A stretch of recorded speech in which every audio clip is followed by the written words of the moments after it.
We've suffered a major accident that has injured many of our firefighters. We experienced a rollover accident at 6:50 p.m. this evening on northbound 241, just north of Portola. One of our hand crews, Crew 1, the Santiago crew, was finishing up their 12-hour shift on the airport fire.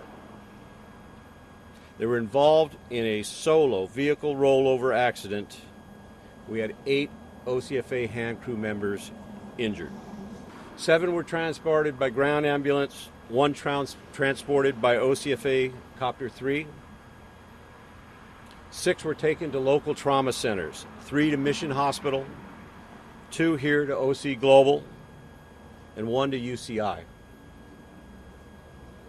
2 of those patients were taken in stable condition to Hoag Irvine.